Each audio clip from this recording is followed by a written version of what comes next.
நம்ம இப்போ ஒரு 10 நிமிஷம் பஞ்சேந்திரிய தவம் ஏற்றலாம். அதாவது ஆக்னை துரியம் துரியாதீத தவம் எவ்வளவு முக்கியமோ அது மாதிரிங்க பஞ்சேந்திரிய தவம் ரொம்ப ரொம்ப ரொம்ப முக்கியமானது. ஏன்னா மனித மனம்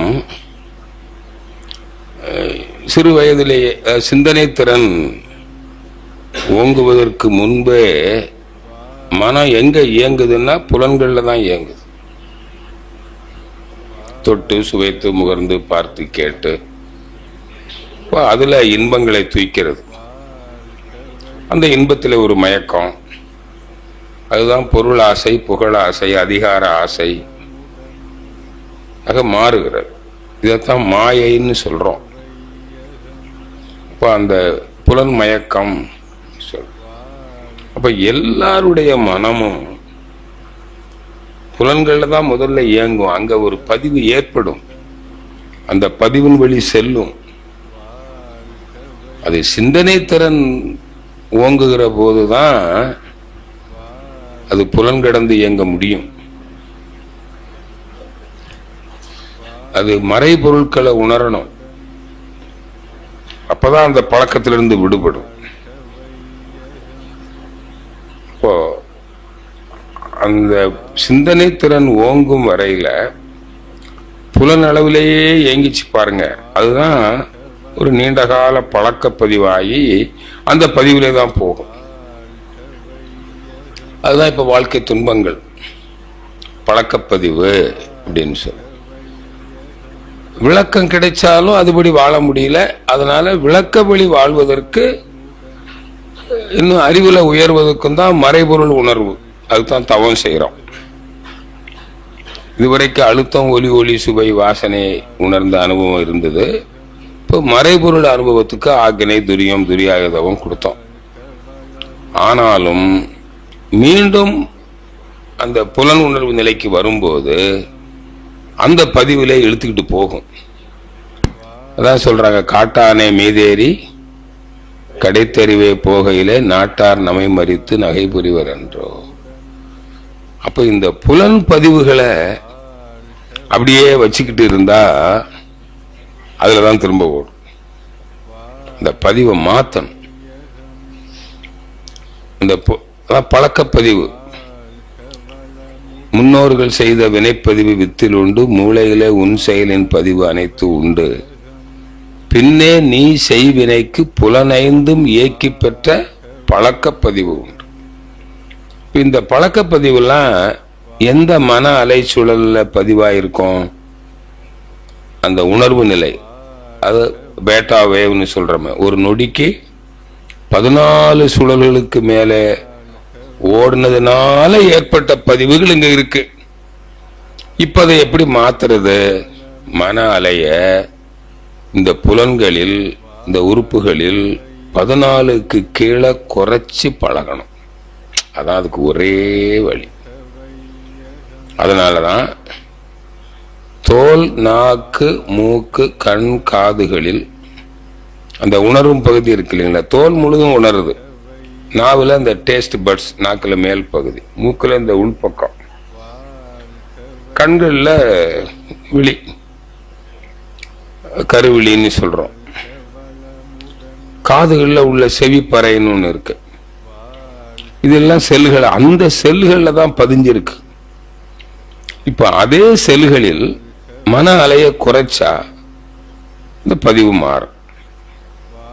எப்படி குறைக்கிறது? இந்த செல்களில் உயிரை கவனிப்பது, சிவகாந்தத்தை கவனிப்பது, அதான் தவம். அப்போ அவ்வப்பொழுது ஒரு 2 நிமிஷம் தோல்ல, நாவுல, மூக்குல, கண்ணுல அப்படியே தவம் பண்ணி பண்ணி பழகுனீங்கன்னா அப்போ அந்த 14 கீழே அலை வரும் அல்லவா? அப்போ அந்த ஏற்கனவே 14க்கு மேலே ஏற்பட்ட பதிவுகள் என்னாகும்? இப்போ மாறு. இதான் மேல் பதிவு.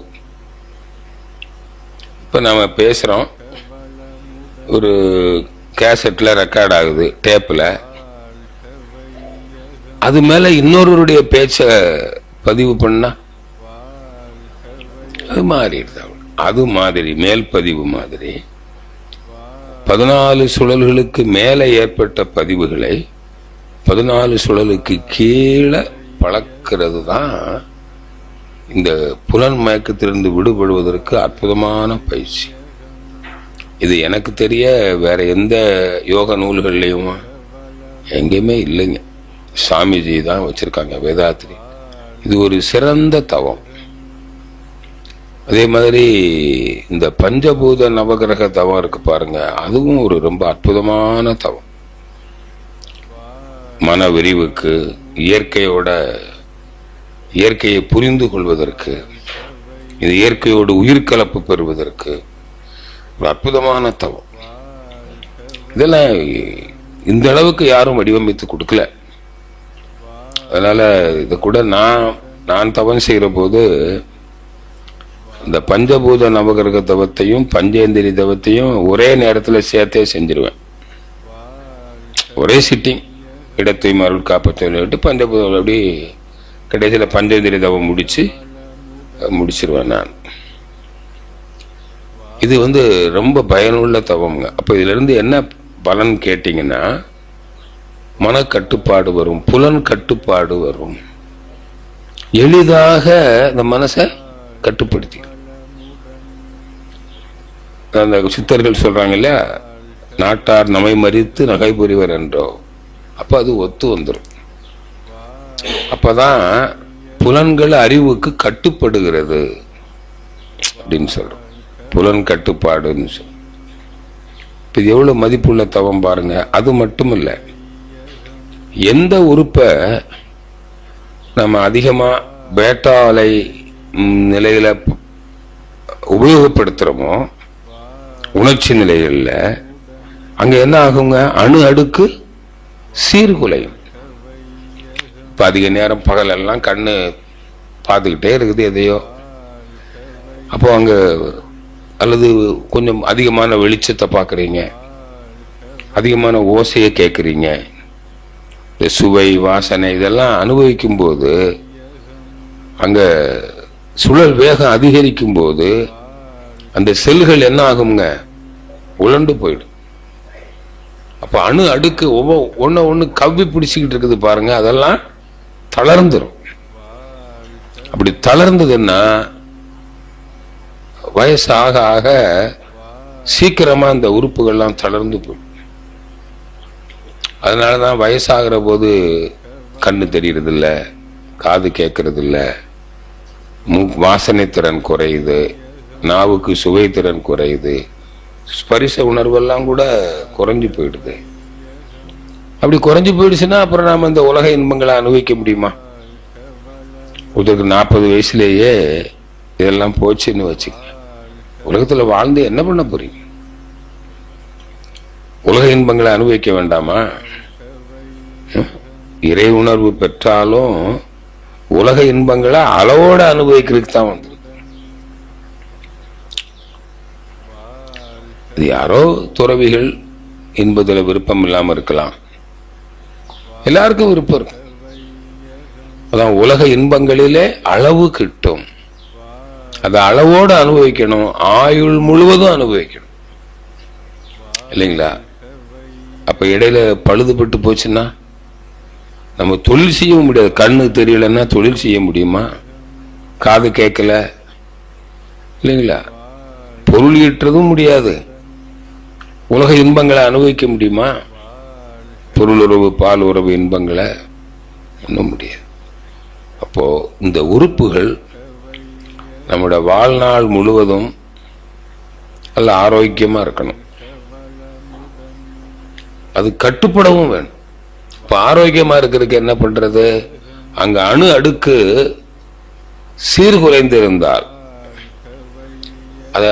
அது போலாரிட்டி திரும்பி போச்சு, அப்ப சரியா போக மாட்டோம். அப்ப என்ன பண்ணணும்? திரும்ப ரீசெட் பண்ணணும். எப்ப ரீசெட் பண்ணுவீங்க? அந்த காந்த அழுத்தம் கூடிச்சுன்னா ஒண்ணு கவ்வி பிடிக்கும். அதுக்கு தான் தவம் பண்றது. அப்ப அங்க அணு அடுக்கு சீர்குலைந்து இருக்குது. ஒருத்தர் கண் பார்வை கொஞ்சம் சரியில்லை, இல்லை காது சரியா கேட்க மாட்டேங்குது, ஒரு 2 நிமிஷம் தவம் பண்றீங்க. அப்ப தவம் பண்றப்ப என்ன ஆகுங்க, அப்படி விலகி இருந்தது அப்படியே பக்கத்துல வரும், அப்படின்னு இருக்கும். இப்ப பழக பழக பழக பழக ஒரு நாள் என்ன ஆயிடுங்க, கரெக்டா செட் ஆகும். இப்போ நோய் குணமா. இதைத்தான் இப்போ செல்ஃப் ஹீலிங். நம்முடைய மனதாலேயே ஒரு உறுப்புல ஒரு குறைபாடு இருந்தா அந்த உறுப்பை நினைச்சுக்கிட்டே இருந்து அது நல்லா வேலை செய்யுது, நல்லா வேலை செய்யுது, நல்லா வேலை செய்யுதுன்னா வேலை செய்யும். இப்போ சர்க்கரை வியாதிக்கிறவங்களுக்கு, எனக்கு சர்க்கரை வியாதி, இன்சுலின் சுரக்கல, இன்சுலின் டாக்டர் அப்படித்தானே சொல்றாங்க. சர்க்கரை வியாதின்னு சொன்ன உடனே உங்களுக்கு இன்சுலின் சுரக்கல, இவன் அன்னையில இருந்தே சுரக்கல. நல்லா இருக்கிறவங்களுக்கே இப்ப சுரக்காம போயிடுது. நீங்க, நான் ஆராய்ச்சி பண்ணியிருக்கிறேன், நிறைய பேருக்கு சர்க்கரை வியாதி கிடையாது. ஆனா ரத்தத்துல சர்க்கரை சில சமயத்துல கூடும். அவனுக்கு வேற ஏதாவது உடல் தொந்தரவுகள் இருக்கும். இவங்க அந்த மிஷின் வாங்கி வச்சிருக்காங்களா, அதை டெஸ்ட் பண்ண சொல்லிடுவாங்க. அந்த உலக சர்க்கரை தினம்னு, சர்க்கரை வியாதி தினம், ரோட்ல போறவங்களெல்லாம் கூப்பிட்டு வச்சு இலவசமா டெஸ்ட் பண்றான்னு பண்ணி, அவன் நல்லா இருந்தவன் அவன் பேத்தான், சரி நம்ம பாப்போமா இலவசம் தானேன்னு பார்த்தான், உனக்கு சர்க்கரைன்னு சொல்லிட்டான். அதுல 90 பேருக்கு சர்க்கரை வந்துருச்சு. உளவியல் ரீதியா அன்னையில இருந்து அவனுக்கு இன்சுலின் சுரக்கிறது குறைஞ்சே. இது இந்த மாதிரி நிறைய பேருக்கு அப்படித்தானுங்க. நீங்க கேன்சர் இருக்கும் சிலருக்கு, என்னன்னு டெஸ்ட் பண்ணியே பார்த்துருக்க மாட்டான், நல்லா இருப்பான், ஒண்ணுன்னே தெரியாது அவனுக்கு. ஒரு நாள் இது கேன்சர்னு சொல்லிட்டா போதும், அப்புறம் அன்னையில இருந்து கவுண்ட் டவுன் தான், முடிஞ்சிடும், எடுத்துருவான். அதே மாதிரிங்க. அப்ப அந்த மாதிரி கேசஸ் எப்படி ட்ரீட் பண்றது அப்படின்னு நான் என்ன சொல்லுவேன்னா, எனக்கு சர்க்கரை வியாதி இல்லை, வேலை செய்யல, இப்ப வேலை செய்யுது, இது வேலை செய்யும், 80 வயசு வரையில தளராது, இது என்னமோ இயற்கையில ஏதோ பிரச்சனை ஆகி போச்சு, உடனே பேங்க்ரியாஸ்ல கைய வச்சு நீ நல்லா வேலை செய்யற, நல்லா வேலை செய்யற, நல்லா வேலை செய்யற, ஒரு நாளைக்கு 2 காலையில கொஞ்சம் நேரம், மத்தியானம் கொஞ்சம் நேரம், ராத்திரி கொஞ்சம் நேரம் படுத்துருக்கும் போது அப்படியே பண்ணி அந்த பேங்க்ரியாஸையே நினைச்சு நினைச்சு நினைச்சு நினைச்சு நல்லா இருக்குது, நல்லா இருக்குது, நல்லா இருக்குதுன்னு, நல்லா வேலை செய்ய, இன்சுலின் சுரக்குது சுரக்குதுன்னு ஒரு 10-15 நாள்ல திரும்ப பார்த்தா நல்லா சுரந்துருச்சு, நோய் குணமாய். இப்படி நான் சிலருக்கு பண்ணேன். கடந்த ஆண்டு இந்த மாதிரி ட்ரீட்மெண்ட் பண்றவருக்கு ஒரு பெரிய அவார்டு கொடுத்திருக்காங்க லண்டன்ல. அவர் ஒரு பெரிய புத்தகம் எழுதியிருக்கிறார், ஹீலிங் பை பிளஸிங். பிளஸ் பண்ணி வாழ்த்தி ஹீலாங்குதான். இப்ப நாம என்ன பண்ணிட்டு இருக்கிறோம், அதானே செஞ்சுக்கிட்டு இருக்கிறோம். ரிலாக்ஸேஷன் கூட அதானே, ரத்த ஓட்டம், காற்று ஓட்டம், வெப்ப ஓட்டம், உயிர் ஓட்டம் சீராக இருக்கிறது, போதிய பலமும் வலிமையும் பெறுகிறது, இல்ல ஓய்வு பெறட்டும், நல்லா வேலை செய். அதுல அப்போ ஏதாவது ஒரு நோய் இருக்குதுன்னா நல்லா வேலை செய்யுது, கட்டி இருக்குதுன்னா கட்டி கரைஞ்சிக்கிட்டு இருக்குது, நேற்றை விட இன்னைக்கு கொஞ்சம் கரைஞ்சிருக்குது. இப்படி நாள்தோறும் கரையுது கரையுது கரையுதுன்னு சொல்லிட்டே வந்தீங்கன்னா கரைஞ்சே போய். ரொம்ப சிம்பிள். அதுக்கு என்ன வேணும்னா ஜீவகாந்தம் போதிய அழுத்தத்தோட வரும். இப்படி தானா பண்ணிக்கிறதுக்கு முடியாம தான் அங்க ஒருத்தர் நல்ல தவம் பண்ணி ஜீவகாந்த செறிவோட இருப்பார். அவர்கிட்ட போய் சாமி என்ன வாழ்த்துங்க, அவர் வாழ்த்துவார், இப்படி பார்ப்பாரு. இவனும் அவரை நம்புறான், இவருடைய காந்த சக்தி அவர் மேல போய் பாயுது, பாஞ்ச உடனே குணமா. அப்புறம் சொத்துக்கள் எல்லாம் எழுதி வச்சிருவான்.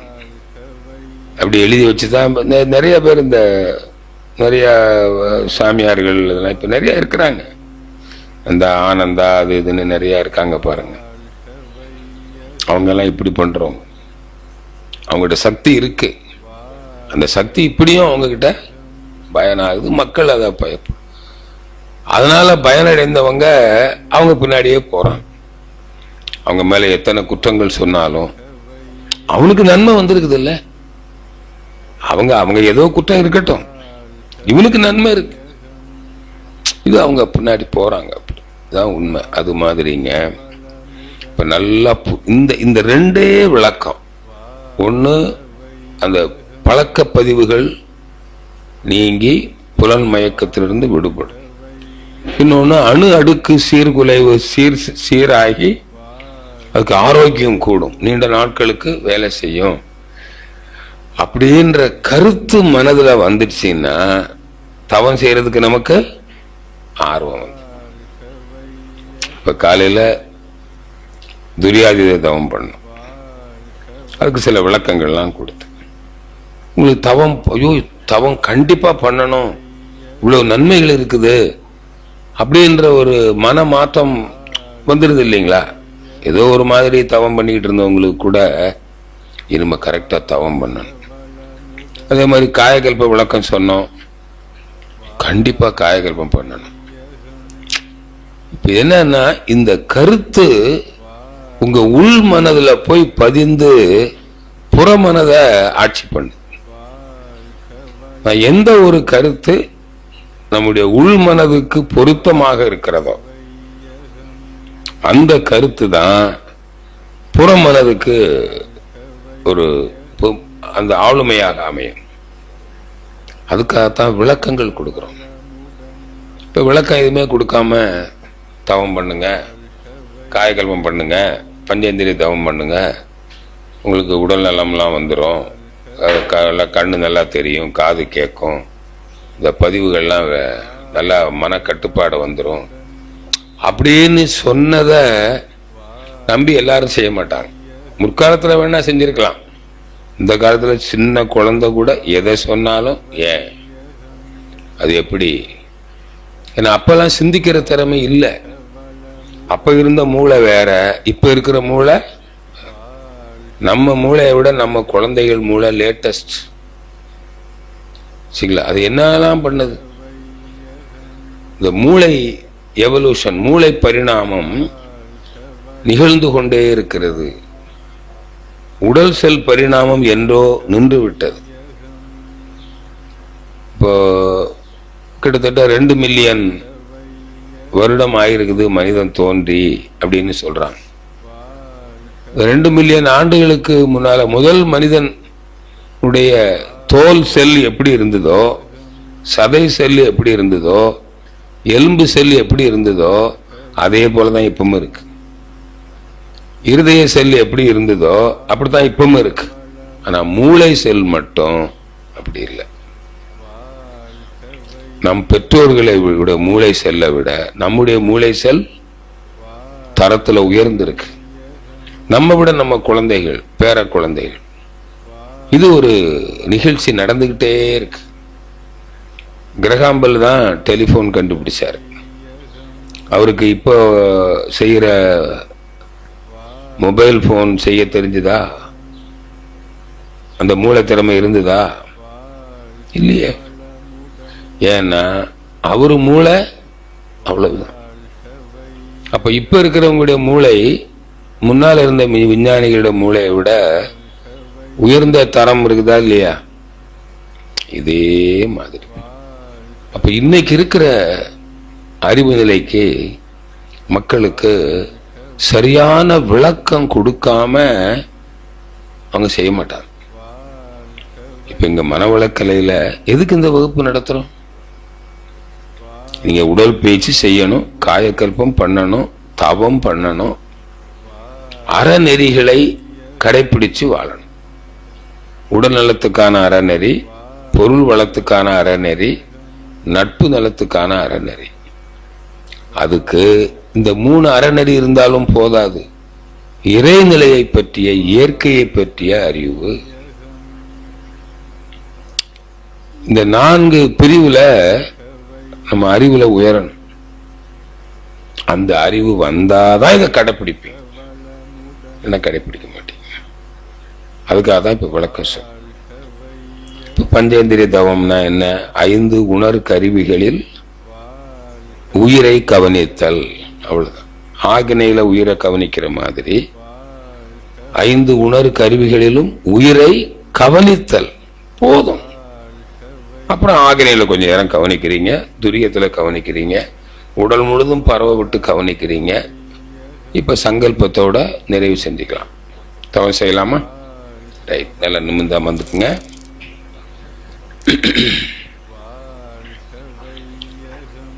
நாம் அமர்ந்துள்ள இடத்தை சுற்றிலும் நல்ல தெய்வீக ஆற்றலே நிரம்பின.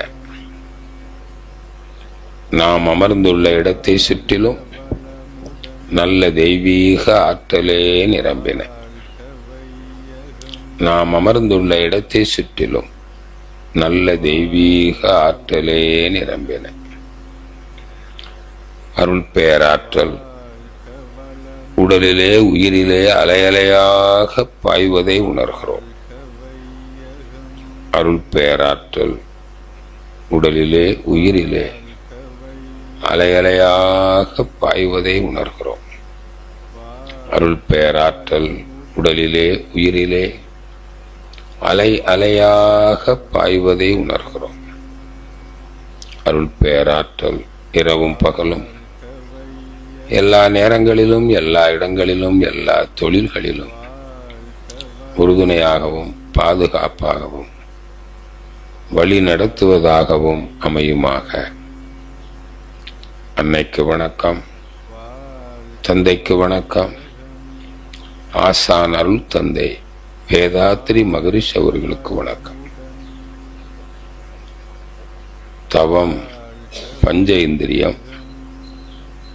முதலாவது தொடு உணர்வு கருவியாகிய தோலின் மீது மனம் செலுத்தி தவம். தோல் உடல் முழுவதும் போர்த்தப்பட்டிருப்பதால் உடல் முழுவதும் மனதை விரித்து தோலின் மீதே உயிரை கவனித்து தவம் ஏற்றுவோம்.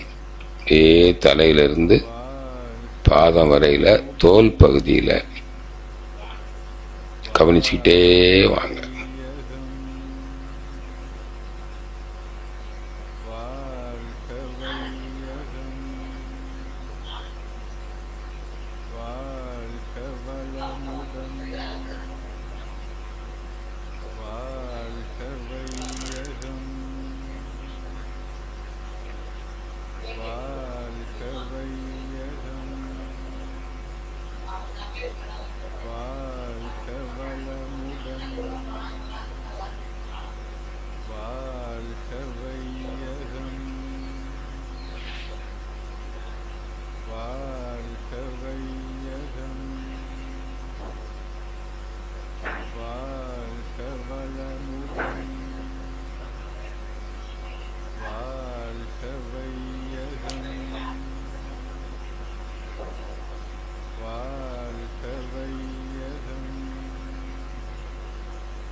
அடுத்து சுவை உணரும் கருவி நாவு.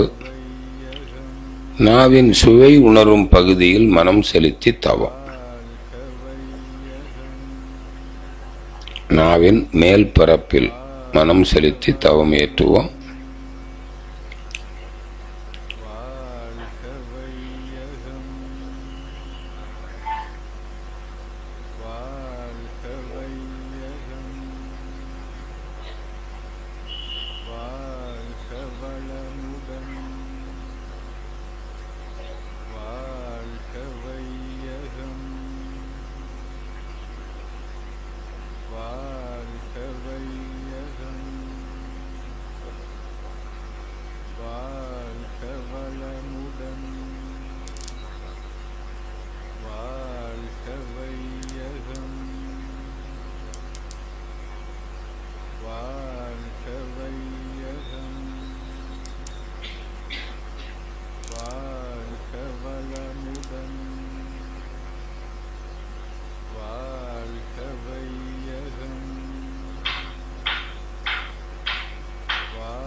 அடுத்து வாசனை உணரும் கருவி மூக்கு. மூக்கின் உட்பகுதியில் மூச்சு காற்றை நாம் உணரும் இடத்தில் அப்படி லேசா மூச்சு காற்றை இழுத்து பாருங்க. எந்த இடத்துல மூச்சு காற்றின் உரசலை உணர்கிறோமோ அதே இடத்துல மனம் செலுத்தி தவம்.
அடுத்து ஒளி உணர்வு கருவிகளாகிய கண்களின் மீது தவமேற்றோம்.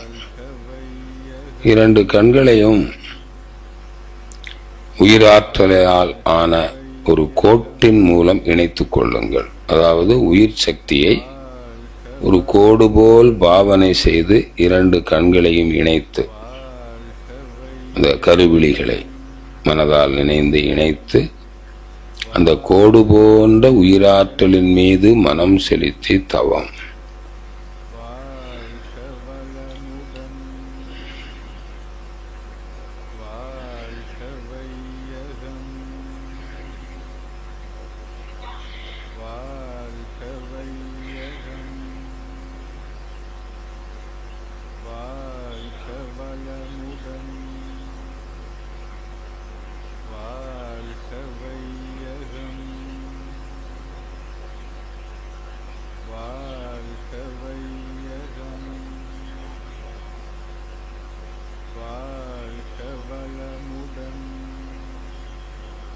கண்களில் தவம் செய்யும் போது அந்த ஜீவகாந்த அழுத்தம் நன்கு உணரப்பெறும். ஒரு பலுவான உணர்வு நன்கு தெரியும்.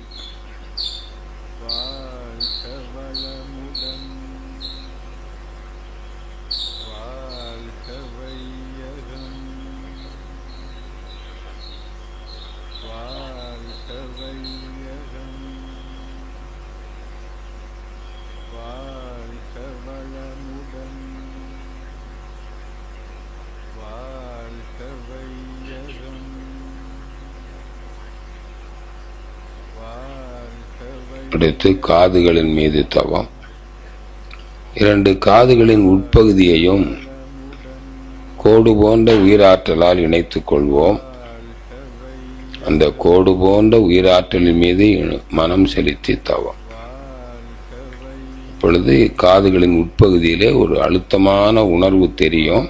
கூர்ந்து கவனிப்போம்.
ஆகினை புருவமத்தி.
துரியம்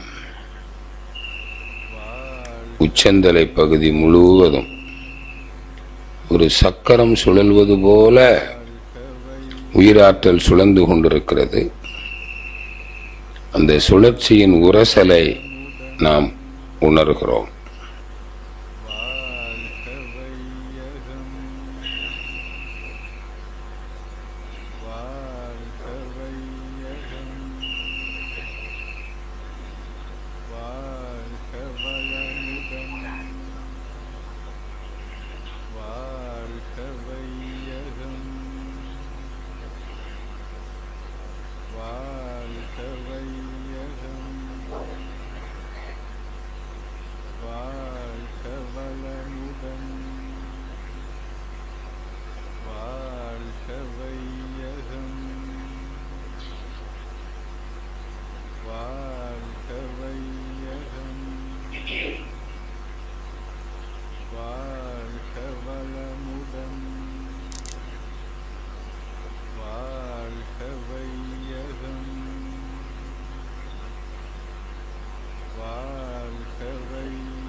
வாழ்க வளமுடன். தவத்தை நிறைவு செய்வோம். இப்பொழுது உயிராற்றலை உடல் முழுவதும் பரவ விட்டுக் கொள்வோம்.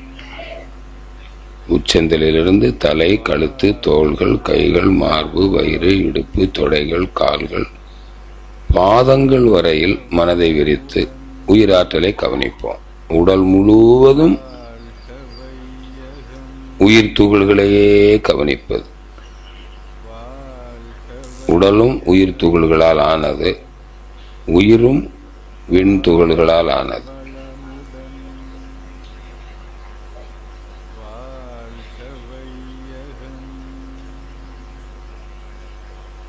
உடலே உயிராக, உயிரே உணர்வாக. சங்கல்பம் அருள் பேராற்றல் கருணையினால் உடல் நலம், நீளாயுள், நிறை செல்வம், உயர் புகழ், மெய்ஞானம் ஓங்கி வாழ்வோம். அருள் பேராற்றல் கருணையினால் உடல் நலம், நீளாயுள், நிறை செல்வம், உயர் புகழ், மெய்ஞானம் ஓங்கி வாழ்வோம்.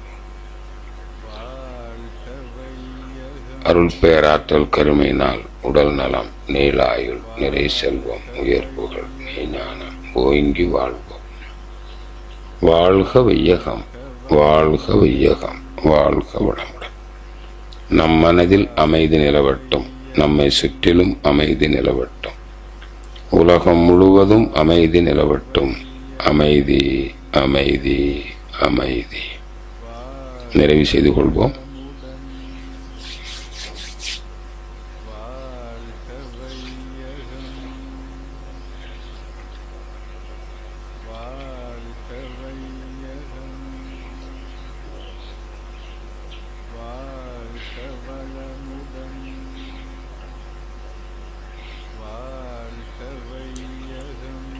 வாழ்க வளமுடன். அன்பானவர்களே, நாம் இப்போ சிந்தனைக்கு எடுத்திருக்கின்ற பொருள் கருமையம். கருமையம் அப்படின்னா அது ஜீவகாந்த மையம் என்று மகரிஷி விளக்குறாங்க. அது மன இயக்க மையம். ஜீவன்களுக்கு தான் ஜீவகாந்தம் இருக்கு, ஜீவன்களுக்கு தான் மனமும் இருக்கு. தாவரத்துக்கு மனம் இருக்கு. மனம்னு எதை வச்சு சொல்றது?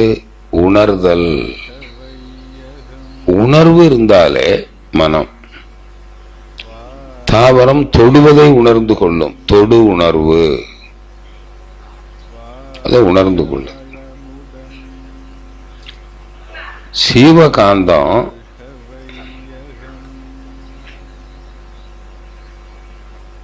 தோல் வழியாக அழுத்தமாக வெளியேறுகிறது தாவரத்துக்கு. சடப்பொருள்ல காந்தம் அழுத்தம், ஒலி, ஒளி, சுவை, வாசனையா வெளியேறுது. உயிர் பொருளிலும் வெளியேறுகிறது. தாவரத்துக்கும் அழுத்தம், ஒலி, ஒளி, சுவை, வாசனையா வெளியேறுது. வெளியேறுதுன்னா அது செலவாகுது. அதுல தோல் வழியா அதுக்கு ஒரு கருவி இருக்கு வெளியேறதுக்கு, அவுட்லெட். அப்ப அது தொடு உணர்வாக வெளியேறுது, அது உணருது. அப்ப காந்தத்துல ரெண்டு சக்தி இருக்கு இல்லைங்களா? ஒன்னு உள்வாங்கும் சக்தி, இன்னொன்னு மைய நோக்கு விசை, மைய விலக்கு விசை. இப்ப மைய விலக்கு விசையினாலதான் காந்தம் வெளியேறுது. இப்ப மைய நோக்கு விசையினால அது பெற்ற அனுபவம் அது உள்வாங்கப்பட்டு அந்த காந்த மையத்துல இருப்பு கட்டப்படுது. ஏன்னா தாவரங்கள்ல காந்தம் என்ன பண்ணுது? சுழலுது. ஜீவகாந்தம் சுழலுது. ஒரு சர்க்கியூட் ஃபார்ம் ஆயிருக்கு. அப்ப சுழண்டா அதுக்கு ஒரு சீரான இயக்கம் இருக்கும், அதுக்கு ஒரு மைய பகுதி இருக்கு. ஒரு பாத்திரத்துல ஒரு குண்டா இருக்குது, தண்ணி இருக்கு, தண்ணி சுத்தி விடுறீங்க, அப்ப தண்ணி சுழலும். அந்த ஒரு விளிம்பு பகுதியில ஒரு கல் எடுத்து போடுறீங்க, அது சுத்தி சுத்தி எங்க வரும்? மைய பகுதிக்கு இல்லைங்களா? அது மாதிரி எங்க ஒரு சுழற்சி இருந்தாலும் அங்க ஒரு மைய நோக்கு விசை இருக்கும். இப்போ ஒரு மிதக்கிற பொருள் இருக்குங்களே, அதை போட்டா அது மையத்துக்கு போகுமா, வெளியில தள்ளும்? வெளியில தள்ளும். தண்ணி சுத்திறீங்க, ஒரு மிதக்கிற பொருளை ஓரமா போட்டீங்கன்னா அது இன்னொன்னு தள்ளும், வெளியில தள்ளும். அது மாதிரி கனமான பொருளை போட்டா உள்ள எழுது, லேசான பொருளை வெளியில தள்ளும். இப்ப அந்த தண்ணிக்குள்ளால ஒரு இரும்பு துண்டும் போடுறீங்க, ஒரு கல்லும் போடுறீங்க. மையத்துல போய் எது நிக்கும்? இரும்பு துண்டு போய் நிக்கும். கல் அதுக்கு வெளியில இருக்கும். அப்படித்தானே சுத்து. அது எடை கனமா இருந்தா மைய பகுதிக்கு போயிடுது. அப்ப இதுல இருந்து என்ன தெரியுதுன்னா, கனமான பொருளை மையத்தை நோக்கி இழுக்குது, லேசான பொருளை வெளியில தள்ளுது. இதுதான் அந்த காந்த களத்துல நடக்குது. அப்ப அது உணருது இல்லையா? அதுக்கு மனம் இருக்கு, தொட்டதை உணர்ந்துக்குது, அது ரெக்கார்ட் ஆகி வச்சு இது என்ன அனுபவம் அப்படின்னு அதுக்கு தெரியுது. இப்ப தண்ணி ஊத்துறீங்க தாவரத்துக்கு, அது தோல் மூலமா உணரும். இப்ப தாவரத்தோட வேர் தண்ணி கிடைக்கல, அப்படியே வளர்ந்து போகுது. பக்கத்துல அங்க ஏதோ ஒரு தண்ணி தொட்டி, தண்ணி கொட்டுற இடம் இருக்கு, அங்க போய் தண்ணியை எடுத்துட்டு வந்து, அப்ப அதுக்கு உணர்வு இருக்கு இல்லையா? அந்த தண்ணி பட்டா என்ன அனுபவம் இருக்குங்கிறது தெரியுது. அப்பதான் அதை கண்டுபிடிக்குது. அது அப்ப ஏற்கனவே ஒரு அனுபவம் இருக்குது இல்ல, அப்பதான் இது தண்ணின்னு தெரிஞ்சுக்குது. இப்ப நீங்க ஒரு நாள் ஒருத்தர் உங்களுக்கு நீங்க இது வரைக்கும் சாப்பிடாத ஒரு பழம் கொடுக்கிறார். இப்ப துரியன் அப்படின்னு ஒரு பழம் இருக்கு. இந்த பழம் பொதுவாக எல்லாருக்கும் சாப்பிட்றதுக்கு வாய்ப்பு கிடைச்சிருக்காது. ஏன்னா நம்ம நாட்டில் ரொம்ப குறைச்சல். துரியன். சிங்கப்பூர், மலேசியா இதெல்லாம் போனீங்கன்னா நிறைய கிடைக்கும். கொழும்புல நிறைய கிடைக்கும். கொண்டு வர்றதுக்கு நாட்டு அலவுடு. அது ஃப்ளைட்ல எல்லாம் அனுமதிக்க மாட்டாங்க. ரொம்ப காஸ்ட்லியான பழம். அது ஒரு மாதிரி டேஸ்டா இருக்கும். நீங்க சாப்பிடவே இல்லை. நான் உங்களை கண்ணை மூட சொல்லிட்டு அதுல ஒரு துண்டு வாயில வைக்கிறேன். இது என்ன பழம் சொல்லுங்க அப்படின்னா உங்களால சொல்ல முடியுமா? முடியாது. இது வரைக்கும் அனுபவமே இல்லைங்களே. சாப்பிட்டு முடிச்சுட்டு இது என்ன பழம்ங்க அப்படின்னு கேட்பீங்க. நான் என்ன சொல்லுவேன்? துரியன். ரொம்ப காஸ்ட்லியான பழம், ரொம்ப சத்து உள்ள பழம் அப்படின்னு சொல்லி. ஒரு 3 மாதம் கழிச்சு இதே மாதிரி ஒரு நண்பர், உங்க இன்னொரு நண்பர், நீங்க இந்த பழம் சாப்பிட்டுருக்க மாட்டீங்கன்னு நினைச்சு அவரு ஒண்ணு கொடுக்கிறார். நான் ஒரு பழம் கொடுக்குறேன், என்ன பழம்னு சொல்லுன்னு. அவரு வச்ச உடனே உங்களுக்கு பழைய ஞாபகம், ஆடா இது துரியன் ஃப்ரூட்டுன்னு. எப்படியா கண்டுபிடிச்ச? நான் ஏற்கனவே சாப்பிட்டுருக்கேன். அப்போ இது எப்படி கண்டுபிடிக்க முடிஞ்சு? இதுக்குங்க இதுதான் பதிவு. அந்த பதிவை வச்சு ஒப்பிட்டு பாக்குறீங்க. அதை இதுதான் பதிவு. இதுதான் மன இயக்கம். புரியுதுங்களா? சடப்பொருளுக்கு அது இல்லை. ஏன்னா அதுக்கு சீரான ஒரு சுழற்சி இல்லை. இந்த அழுத்தம், ஒலி சுவையை, வாசனையை உணர்றதுக்கான கருவி இல்லை. இந்த மரத்துக்கு இருக்குதா, அந்த எறும்புக்கு இருக்குதா? கருவி இல்லை. அப்ப அதே மாதிரி புழுவுக்கு சுவை உணர்வும் சேர்ந்துக்குது. பூச்சிக்கு வாசனை உணர்வு, ஊர்வனத்துக்கு ஒளி உணர்வு, விலங்குகளுக்கு, பறவைகளுக்கெல்லாம் ஓசை உணர்வும் வந்து அது உணர்ந்தது. அது எதை சாப்பிட்டது இல்லைங்களா? என்ன தட்பவெட்ப நிலை, எந்த விலங்கு தன்னை அடிக்க வந்தது இல்லைங்களா? இதெல்லாம் அப்படி பெற்ற அனுபவங்கள் எல்லாம் அதுக்கு ரெக்கார்ட் ஆயிருக்கு. அப்ப அது அதனுடைய எண்ணம் ஆயிடுது, அதனுடைய தன்மையா மாறுது. எத்தான் என்ன சொல்றோம்? குணம் அப்படின்னு சொல்றோம். பண்புகள், கேரக்டர். இப்போ தாவரத்தினுடைய பண்பு என்ன? அது உணரும், அவ்வளவுதான். அது யாருக்காவது தீங்கு செய்யுமா? செய்யாது. ஆனா புழுவுல இருந்து பாத்தீங்கன்னா ஒரு புழு இன்னொரு புழுவுக்கு அதை கடிக்கும், உடலுக்கு துன்பத்தை கொடுக்குது இல்லைங்களா? அப்புறம் இன்னும் மேல மேல வர வர பாத்தீங்கன்னா ஒரு ஜீவன் ஒண்ணுகிட்ட இருக்கிற ஒரு பொருளை கூட இன்னொன்னு பறிக்கும். இப்ப மாடு கூட சில சமயத்துல நீங்க புல்லு போட 2 மாடு சண்டை போட்டு, ஆட்டுக்கு தீனி போட்டா ஒண்ணு முட்டி தள்ளும், பறிக்கும், பக்கத்துல வரக்கூடாது. கோழி ஒண்ணு கொஞ்சம் ஒரு நாய் ஏதோ ஒண்ணு சாப்பிட்டு இன்னொரு பெரிய வலுவான நாய் வந்த உடனே அதை விரட்டிடும். அது அங்க எட்டி பார்க்கும். இப்படி பார்த்ததுன்னா போதும், அது வாழை மடக்கிட்டு ஓடும். இதுதான் என்ன சொல்றோம்னா பிறர் வளம் பறித்தல். உடலுக்கு துன்பத்தை கொடுக்கிறது, பொருளை பறிக்கிறது, அவருடைய சுதந்திரத்தை பறிக்கிறது. இதெல்லாம் இந்த விலங்குகளுடைய பண்புகளாயிடுது. இன்னொன்னு உணர்தல் இல்லைங்களா?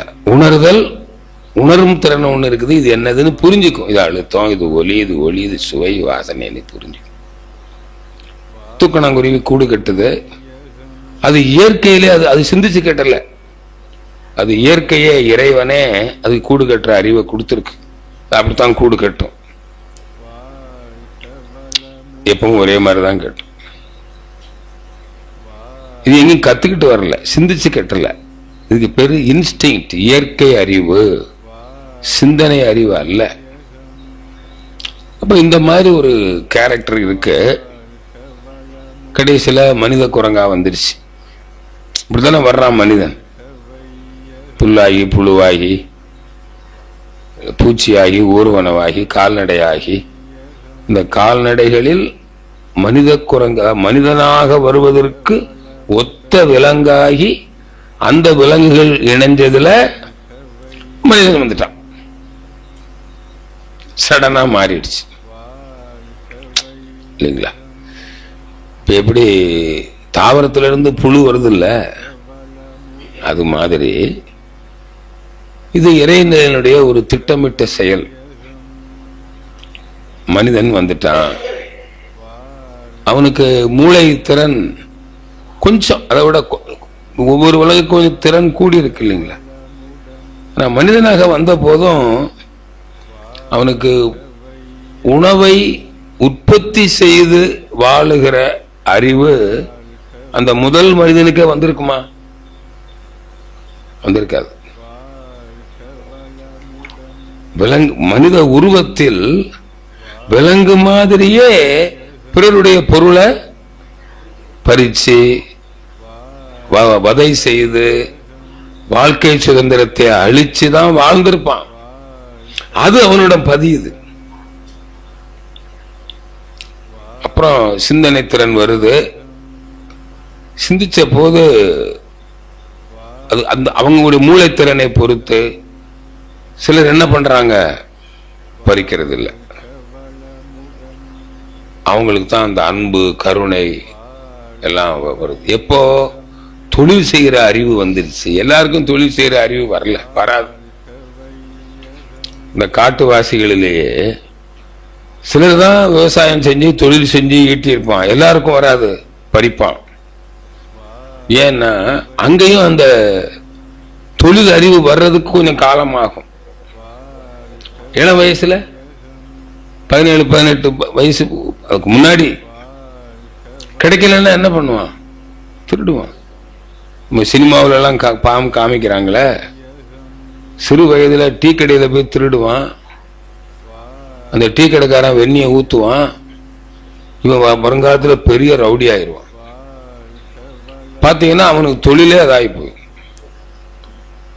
இது மாதிரி காட்டு மனிதனா வாழ்ந்த காலத்துல அங்கேயும் கொஞ்சம் பேர் எப்படி இருப்பாங்க, அந்த பிறர் வளம் பறிக்கிறவனா தான் இருப்பான். அது அவங்ககிட்ட பழகி போயிடும் இல்லைங்களா? இதான் பழக்கப்பதிவு. அப்போ மனிதர்களிடமும் பிறர் வளம் பறித்தலுங்கிற ஒரு விலங்கு பண்பு இருக்கும். அந்த விலங்கு பண்பு மனித பண்பா எல்லாரிடமும் மாறி இருக்காது இல்லைங்களா? ஆனா என்னைக்கு நம்ம சிந்திக்கிறோமோ அன்னைக்கு தான் மாத்திக்கிறோம். இப்ப பாருங்க, இப்ப மனித குலம் தோன்றி கிட்டத்தட்ட 2 மில்லியன் ஆண்டு. 1 மில்லியன்னா எவ்வளவுங்க? 10 லட்சம். அப்ப 2 மில்லியன்னா 20 லட்சம் வருடம் ஆயிருக்குதுன்னு ஆராய்ச்சியாளர்கள் சொல்றாங்க. இவ்வளவு காலம் ஆகியும் இன்னைய வரைக்கும் இப்ப கூட உழைத்துண்டு வளம் காத்து வாழணும், நான் உழைக்கிற தகுதி எனக்கு வரும் வரையில் அல்லது உழைக்கும் தகுதி இல்லாத போது பிறர் கொடுப்பதை வாங்கி நான் வாழணும். அதே போல உழைப்பவர்கள் உழைக்கும் தகுதியை அடையாதவர்களுக்கும் இயலாதவர்களுக்கும் கொடுக்க வேண்டும் அப்படிங்கிற பண்பு நிறைய பேருக்கு இன்னும் வரல.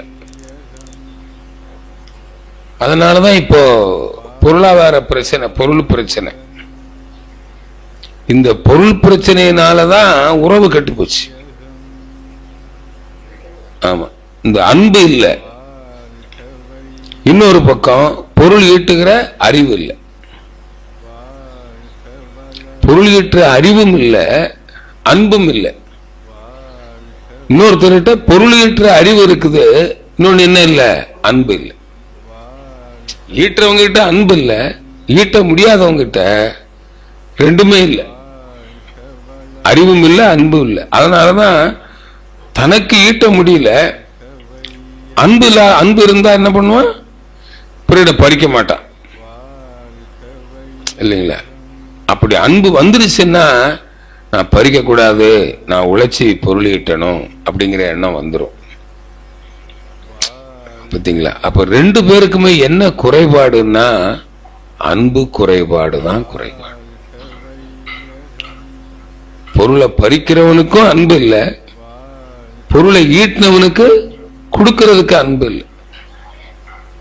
இந்த அன்புங்கிற ஒரு பண்பு இல்லாதனாலதான் இன்னைக்கு ஒன்னு பொருள் பிரச்சனை, இன்னொன்னு உறவு பிரச்சனை. இதுலதான் இன்னைக்கு மனித இனம் துன்பப்படுகிறது. என்ன பிரச்சனைன்னு பாருங்க. பொருளாதார ஏற்றத்தாழ்வு, ஒருத்தருக்கு ஒருத்தர் பகை, அச்சம், உடலை தாக்குகிறார்கள், பொருளை பறிக்கிறார்கள், வாழும் சுதந்திரத்தை அளிக்கிறார்கள், உறவு குடும்பத்துக்குள்ள சண்டை சச்சரவு எல்லாம் இதுல தானே இருக்குது. அப்போ இந்த விலங்கு பதிவுகள் மனிதனிடம் மாறல. இந்த பதிவெல்லாம் எங்க இருக்குதுங்க? மனசுல இருக்குதுங்கிறீங்க. மனசுனா ஜீவகாந்தம். ஜீவகாந்தம் மையத்துல இருக்கு, இறுக்கி சுருக்கி வச்சிருக்கு. இப்ப நம்ம மெமரி கார்டு வச்சிருக்கிற மாதிரி இத்தனோண்டு இருக்கு மெமரி கார்டு, அது கம்ப்யூட்டர் சிப்பு, எவ்வளவு விஷயத்தை வாங்கி சுருக்கி வச்சிருக்கு. பார்த்தா கண்ணுக்கு தெரியுதா? இப்ப டிவிடி அப்படின்னு ஒரு வச்சிருக்கிறோம், இன்னமும் கோடு கோடா தெரியுதே தவிர புரட்டி புரட்டி பார்த்தா ஒன்னும் தெரியல. ஆனா பிளே பண்ணா படம் படமா வருது, சத்தம் சத்தமா ஓசைகளா வருது. எங்க இருக்குது அது? எதுக்குள்ள சுருக்கி வச்சிருக்கு? இப்ப இங்க இந்த அறிவு திருக்கோயிலுக்குள்ள எல்லா டிவி அலைகளும் வருது. அங்க ஒருத்தர் பாட்டு பாடுறாங்க, ஒருத்தர் டான்ஸ் ஆடுறாங்க, ஒருத்தர் அழுதுகிட்டு இருக்காங்க, ஒருத்தர் சிரிச்சுக்கிட்டு இருக்காங்க, ஒருத்தர் விளையாடிக்கிட்டு இருக்காங்க. படம் பார்த்தாதான் தெரியுது டிவியில. ஆனா அத்தனை இங்க வருதா இல்லையா? யாருக்கா கண்ணுக்கு தெரியுதா? இந்த காந்த அலையில சுருக்கி வச்சிருக்கு. இது அப்ப அப்படியே விரிச்சு காமி. இந்த மேஜிக் பண்றவங்க எல்லாம் அப்படியே கை விரலுக்குள்ளால ஏதோ ஒரு சின்ன ஒரு மிளகு அளவு உருட்டி வச்சிருப்பான் ஒரு பேப்பரை, இப்படி விரிச்சாலே இவ்வளவு பெருசா வந்து கண்ணுக்கே தெரிய மாட்டேன். இது மாதிரி சுருக்கி இறுக்கி அந்த பெற்ற அனுபவங்கள் எல்லாம் உள்ள வச்சிருக்கு. எங்க வச்சிருக்குது? ஜீவகாந்த மையத்துல. இதுதான் கருமையம். இங்க போய் டெபாசிட் பண்ணி வச்சிருக்கு. இந்த அரசாங்கத்துல ட்ரெஷரின்னு ஒண்ணு இருக்குல்ல, கருவூலம், கரெக்டா பேர் வச்சிருக்கான் பாருங்க, கருவூலம். ஏன்னா அரசாங்க பணத்தை எல்லாம் எங்க கொண்டு இருப்பு வைக்கிறோம்? அது மாதிரி நம்மளோட அனுபவங்கள் எல்லாம் எங்க இருப்பு வச்சிருக்கிறோம்? சிவகாந்த மையத்துல. அதான் கருமை இல்லைங்களா? இப்ப இந்த சிவகாந்த மையம், இதுக்கு கருமையம்னு பேரு. இந்த பிளைட்ல கூட கருப்பு பெட்டி, கரெக்டா அவன் சிவப்பு பெட்டின்னு ஏண்டா பேர் வைக்கலன்னு யோசனை பண்ண.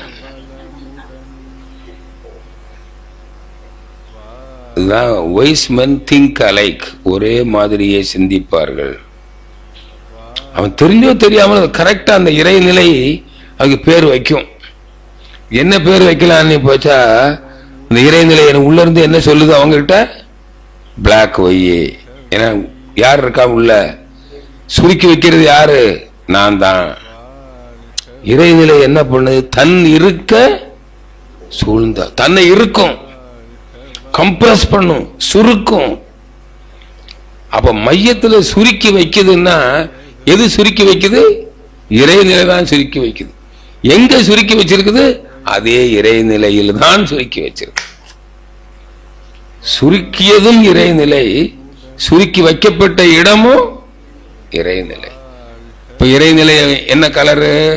கருப்பு. அப்போ கருமையம்னு ஏன் இப்ப பேர் வந்து? கருப்பு மையம் கொண்டு இருக்கிற இடத்துக்கு பேரு கருமை. இன்னொன்னு, கருப்புங்கிறதுக்கு கருங்கிற சொல்லு மட்டும் இல்ல, மூலப்பொருள், மூலம். கருன்னு சொல்றோம் இல்ல, உடலுக்கான கரு, உயிரணு, கருமுட்டை, கரு. அந்த இடத்துல கருன்றதுக்கு என்ன பொருளுங்க? மூலப்பொருள். இந்த பிரபஞ்சத்துக்கே மூலப்பொருள் எதுங்க? சுத்தவெளி, இறைநிலை, ஆதி மூலமே. அப்ப அந்த மூலப்பொருள் கருதானே, இப்ப அதுதான மையம் கொண்டிருக்கு. அதனால அதுக்கு என்ன பேருங்க? கருமையம். இந்த அடிப்படையில தான் பிளைட்ல, ஆகாய விமானத்தில் அங்க நடக்கக்கூடிய சம்பாஷணைகளை எல்லாம் ரெக்கார்ட் பண்ணி வைக்குது. பிளாக் பாக்ஸ் அது அந்த மாதிரி டிசைன் பண்ணி இருக்கிறாங்க.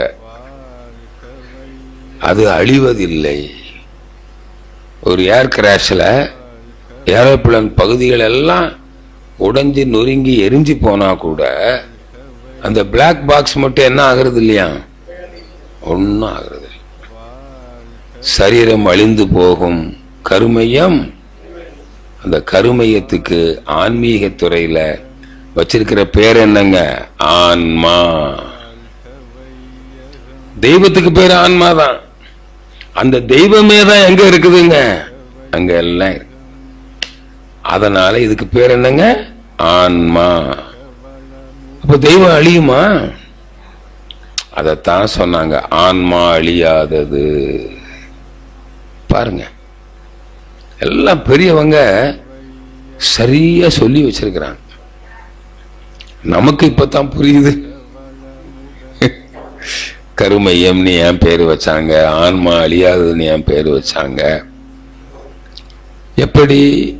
அப்ப அந்த ஆன்மா தாவரத்திலிருந்து புழு, புழுவிலிருந்து புழு, பூச்சி, இப்படி கடைசியில விலங்குக்கு வந்து அங்க இருந்து யாருக்கு வந்திருக்குதுங்க? நம்ம கிட்ட வந்திருக்கு. எப்படி வந்தது? அந்த ஜீவகாந்தம்ங்கிறது என்ன? உயிர் துகள்களின் கரைசல். உயிர் துகள்கள் நம்ம உடம்புக்குள்ள என்ன பண்ணுதுங்க? சுழண்டு ஓடுது. அப்ப ஜீவகாந்தம் எப்படி ஓடும்? சுழண்டு ஓடும். அப்ப ஜீவகாந்தத்துக்கு ஒரு மையம் அமைகிற மாதிரி உயிர் துகள்களும் சுழண்டு சுழண்டு ஓடுனா அதுக்கு ஒரு மையம் வரும் அல்லவா? அது எங்க வரும்? அதே காந்த மையம் தான். இப்ப அதுக்கு ஓமை எப்படி புரிஞ்சுக்கலாம்? அந்த குண்டாவில் இருக்கிற தண்ணிக்கு காந்தம்னு வச்சுக்கங்க. கொஞ்சம் மணல் அள்ளி போடுறீங்க, மணல் மணல் சுத்திக்கிட்டே வரும், பொடி பொடியா இருக்கும். அதுதான் என்னதுங்க? உயிர். அப்படி வச்சுக்கங்க. அப்ப தண்ணி எங்க மையம் கொள்ளுதோ அங்க எது மையம் கொண்டது? மணலும் மையம். அப்ப ஜீவகாந்த மையம் தான் உயிர் துகள்களுக்கான மையம். இப்ப கருமையம் என்பது சிவகாந்த மையம். அடுத்தது என்னங்க? உயிர் துகள்களின் மையம். சரி, இப்ப இன்னொன்னு,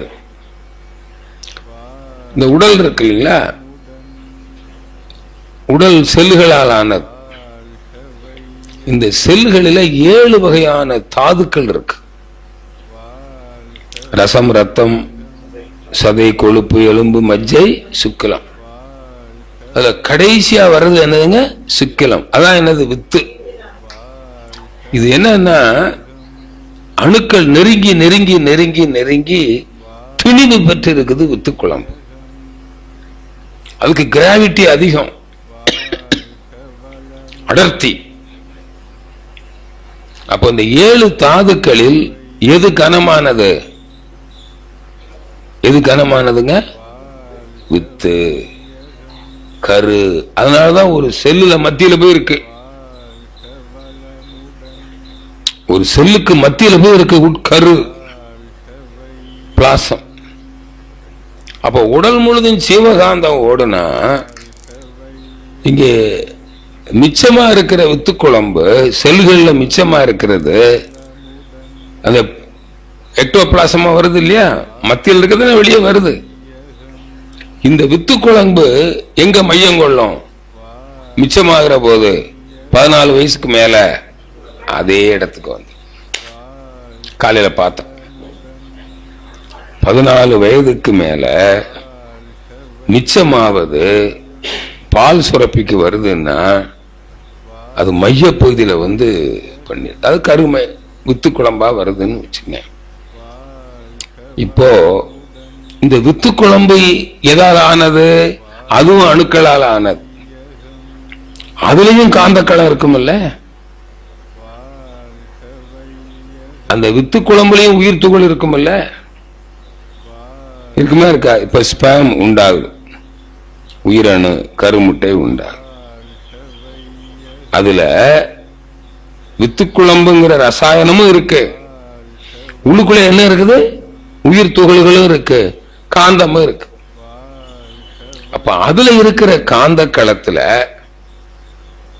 ஒருவர் கருமையத்துல என்னென்ன பண்புகள், அவங்களுடைய அறிவு, அவங்களுடைய குணம், அனுபவங்கள் எல்லாம் இருக்கு இல்லைங்களா, ரெக்கார்ட்ஸ், அது எல்லாம் அதுல ஒரு துளி இருக்குமா இருக்காதா? கண்டிப்பா இருக்கு. கடல் உப்பு, கடல் நீர் உப்பா இருக்கு. அது குடம் நீர் எடுத்தாலும் உப்பு தான். அதுல இருந்து ஒரு துளி எடுத்தா, ஒரு ஊசி மணி அளவு எடுத்தா அதுவும் என்னவா இருக்கும்? அந்த தன்மை அங்க இருக்குமல்ல. அப்ப ஒரு கருமுட்டையிலும் உயிர் அணுவிலும் இருக்கிற காந்த களத்திலேயும் அந்த ஆன்மாவுக்கு ஏற்பட்ட அத்தனை அனுபவங்களும் அங்க இருக்குமா இருக்காதா? ஒருத்தருக்கு 20 வயசுல ஒரு குழந்தை பிறக்குது. அந்த தாய் தந்தையருடைய கருமையத்தில் இருக்கிற பதிவுகள் எல்லாம் அந்த குழந்தைக்கு வந்து, இதுதான் கருத்தொடராக வரும் ஜெனட்டிக் ரெக்கார்ட்ஸ். இதான் மரபு அணுக்கள் மூலமாக வருகிறது அப்படின்னு சொல்றோம். எப்படின்னா அந்த பதிவுகளுக்கு ஏற்ப ஒவ்வொரு உறுப்பும் அமையுது. உறுப்பினுடைய வடிவம், அவருடைய தன்மை. இப்ப அப்பா அம்மாவை மாதிரியே மூக்கு, காது, பல்லு, உருவ தோற்றம் எல்லாம் வருது இல்ல. அப்ப அந்த உறுப்புகளுக்குரிய மரபு தன்மை எங்க இருக்குதுங்க? அந்த அதுக்கான மரபு அணுக்கள்ல இருக்கு. அந்த மரபு அணுக்களுக்கு எங்க இருந்து வந்தது? கருமைய ரெக்கார்டு.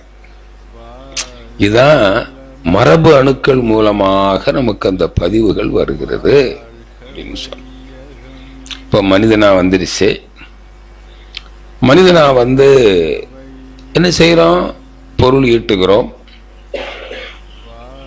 பொருட்களை உபயோகப்படுத்துறோம். இதானே வாழ்க்கை. எதுக்கு பொருள் ஈட்டுறோம்னா உபயோகப்படுத்துறதுக்கு. எதுக்கு உபயோகப்படுத்துறோம்னா ஒண்ணு இந்த உடல் தேவையை நிறைவு செய்யறதுக்கு. இது உணவு, உடை, உறவிடம் வேணும், இது நிறைவு செய்யறது. இன்னொன்று திருமணம் செய்யறோம், அது அந்த வித்து கழிவு, பால் உறவு தேவை, புலனின்ப தேவை, அதுக்காக பயன்படுத்துறோம். மற்ற பொருட்கள் எல்லாம் எதுக்கு பயன்படுத்துறோம்? இன்பத்துக்காக பயன்படுத்துறோம். இதான் பகவத்கீதையில வருது. பொருட்களை உடலை பராமரித்து பாதுகாப்பதற்காகவும் புலன் இன்பங்களை துய்ப்பதற்காகவும் பயன்படுத்துகிறோம். கணவன் மனைவி உறவு ரெண்டுக்கும், உயிர் வாழ்றதுக்கும் உறவு தேவை இருக்குது, இன்பங்களை அனுபவிக்கிறதுக்கும். சடப்பொருள் உயிர் பொருள்களை நம்ம ஈட்டணும், அதை பயன்படுத்தணும். இந்த செயலில் தன்னுடைய உடலுக்கோ பிறருடைய உடலுக்கோ மனதுக்கோ துன்பம் விளைவிக்க கூடாது.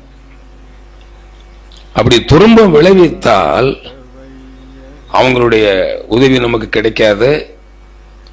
மாறாக அதனால இயற்கை என்ன பண்ணி வச்சிருக்குது? நாம ஒருத்தருக்கு துன்பம் கொடுத்தா நீ துன்பம் கொடுக்க கூடாது என்பதற்கு கொடுத்தவனுக்கு ஒரு துன்பத்தை கொடுக்கிறது. பனிஷ்மெண்ட். பிறருக்கு என்ன முற்பகல் செய்யின் நமக்கு என்ன வரும். அது எப்ப வரும்னு சொல்ல முடியாது. வரும், அது சொல்லும். நீ பண்ணதில்ல, ஓ அப்பதான், அப்ப நான் இதை செஞ்சிருக்க கூடாது அப்படின்னு உணர்த்துது இல்லைங்களா? அப்புறம் நீங்க திரும்ப அடுத்தால திருந்திக்கிட்டீங்கன்னா ரைட். இல்ல இன்னொரு தரம் செஞ்சிருந்தீங்க, அப்ப அதுக்கு இன்னொரு தரம் வரும். நீ எத்தனை முறை தப்பு பண்றியோ, நீ ஒருத்தனை 10 முறை அடிச்சியன்னா ஒருத்தன் 10 முறை அடிப்பான், அல்லது நீ 10 முறை வலிக்கு விழுந்து அடிப்படும். இல்லைன்னா கதவுக்குள்ளே கையை விட்டுக்குவ சாத்தும் போது. அடுத்தவன் தான் அடிக்கணும்னு கிடையாது, உனக்கு வலிதானே வரணும். நீ அடுத்தவனுக்கு இது நீ செயலுக்கேற்ற விளைவு. நீ பிறருக்கு உடல் துன்பத்தை கொடுத்தால், நீ பிறருக்கு ஒரு நோய் கொடுத்துட்ட, உன்னுடைய செயலால நோய் வந்து உனக்கு நோய் வரும். நீ உடலை தாக்கினால் ஒருவன் உடலை தாக்கும். நீ ஒருவனை கொலை செய்து விட்டால், அந்த கொலை செய்ய ஒருவர் தன்னுடைய மனைவியோ கணவனையோ பெற்றோரையோ குழந்தையோ இழந்ததுனால அவங்க துன்பப்பட்டாங்க இல்லையா, அதே துன்பத்தை நீயோ உன் பரம்பரையோ, அப்பதான் உனக்கு தெரியும், ஓஹோ இதே மாதிரி தானே அவன் பட்டிருப்பான், நான் செய்யப்படாது. பாடம் புகட்டுகிறது, அவ்வளவுதான். அதே மாதிரி ஒருத்தருடைய பொருளை பறிச்சீங்க, பொருள் இழப்பு ஏற்படுத்தீங்க, உங்களுக்கு இழப்பு ஏற்படும். உங்களுடைய உரிமையை பறிக்கிறீங்க, பொருள் ஈட்டுகிற உரிமை, அனுபவிக்கிற உரிமை, அறிவில உயருகிற உரிமை, பிறருக்கு உதவுகிற உரிமை, 4 உரிமை தானே. அறிவில் உயரும் உரிமை, பொருள் ஈட்டும் உரிமை, அதை பாதுகாக்கும் உரிமை, அனுபவிக்கும் உரிமை, பிறருக்கு உதவும் உரிமை. இதை நீங்க பறிச்சா உங்களுக்கும் ஒரு நாள் பறிக்கப்படும். பாரு, பறிச்சா எப்படி இருக்குன்னு பாரு. இதாங்க வினை விளைவு, வேற ஒண்ணும் கிடையாது. நீங்க ஒருத்தனை திட்டுனா உங்களை ஒரு ஆளு திட்டும், சமயத்துல சம்பந்தமே இருக்காது, அப்புறம் ஆள் தெரியாம திட்டினேன்னு சொல்லிட்டு போயிடுவான். திட்டினது தானே.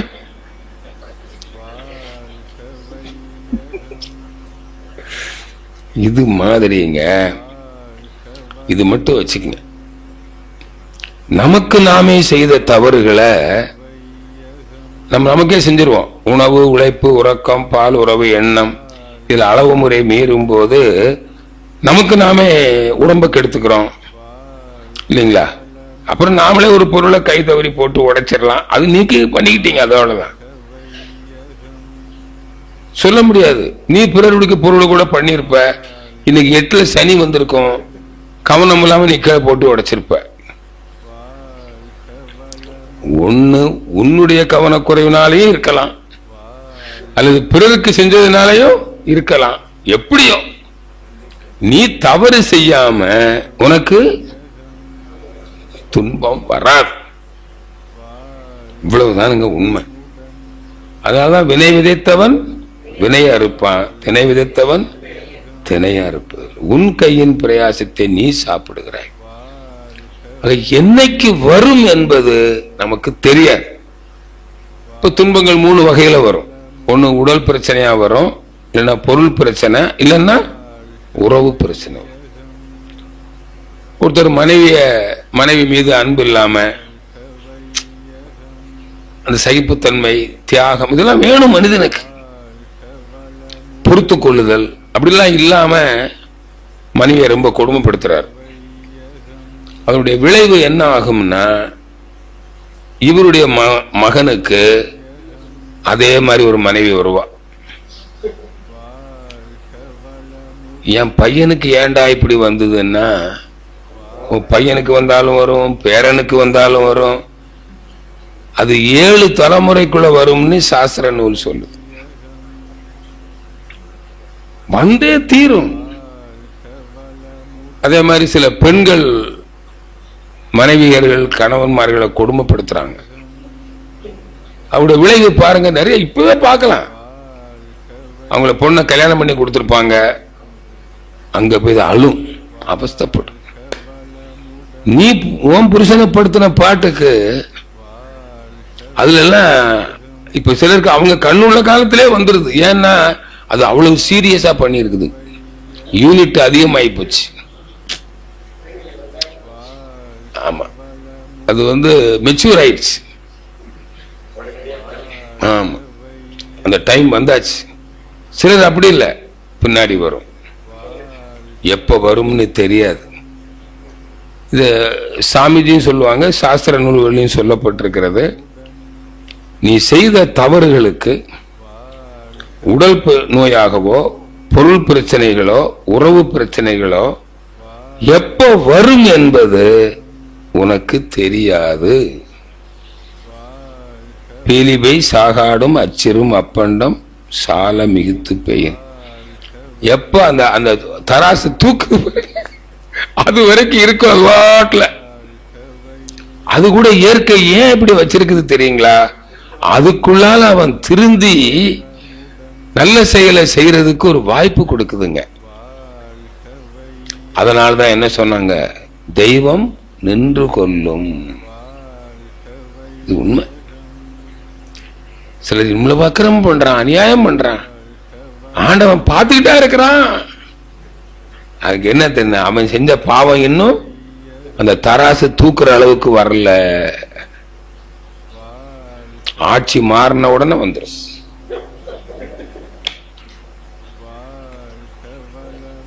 அந்த நேரம் வந்துருச்சுடா.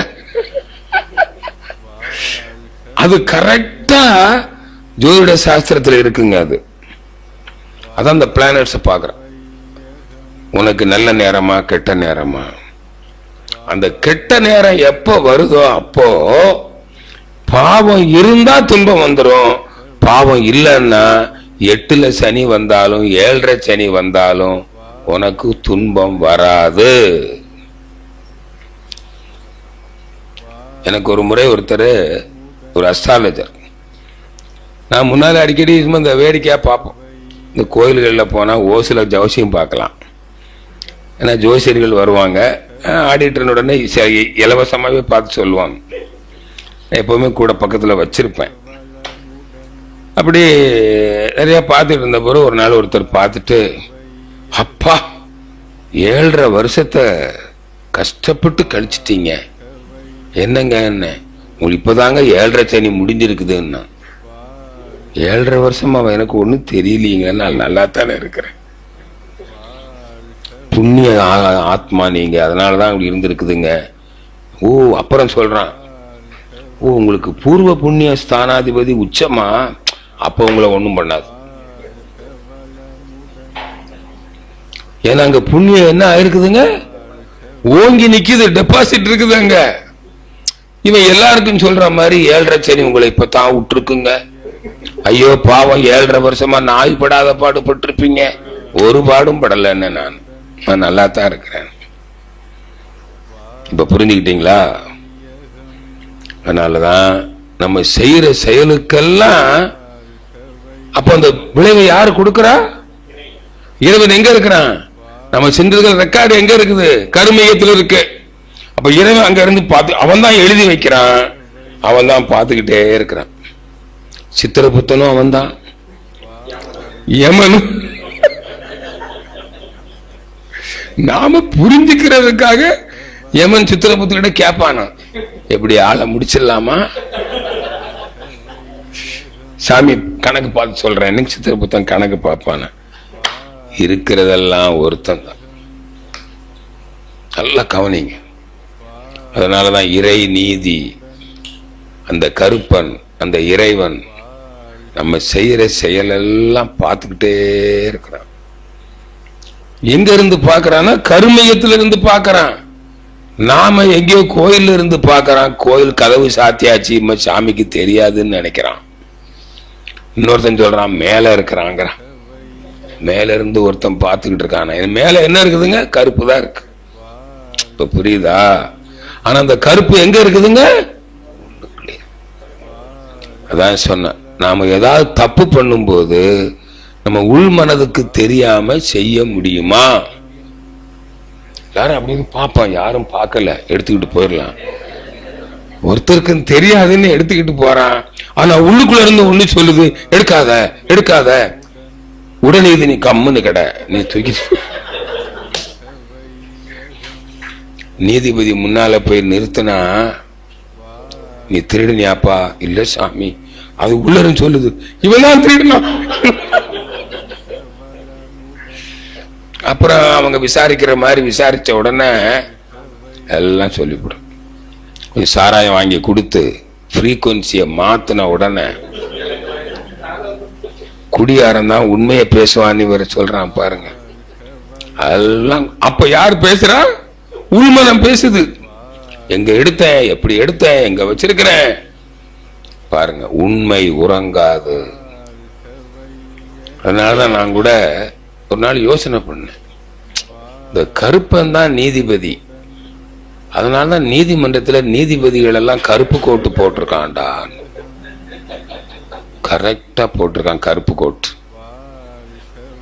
உண்மைதானே? பாருங்க, நீங்க கண்ணை கட்டினது எதுக்குன்னா, நீ மாமனா மச்சானா நீ ஆளை பார்க்கப்படாது, அவன் செய்த செயலை பார்க்க வேண்டும். நீ இறைவனுக்கு எத்தனை அபிஷேகம் பண்ணாலும் ஆராதனை பண்ணாலும் துதி பாடினாலும் அதை பார்க்க மாட்டான். உன் செயலை சீர்தூக்கி பார்த்து நீதி வழங்கி விடுவான். அதான் அறிவால தீர்ப்பு பார்ப்பான், ஊனக்கண்ணால் பார்ப்பதில்லை. அதான் நீதிமன்றத்துல நீதி தேவதைக்கு என்ன பண்ணிட்டான்? கண்ணை கட்டிட்டான். நாம அதான் சொல்றோம், எல்லா தப்பும் அபிஷேக் சாமிக்கு எல்லாம் பண்ணிட்டு அப்புறம் தப்பும் பண்ணிடுவோம். அட சாமி, உனக்கு இதெல்லாம் பண்ணனே, உனக்கு கண்ணு இருக்கா? அது சொல்லும், நீ அபிஷேகம் பண்ணதெல்லாம் நான் தான் பார்த்தேன், நீ திருடினதையும் நான் தான்.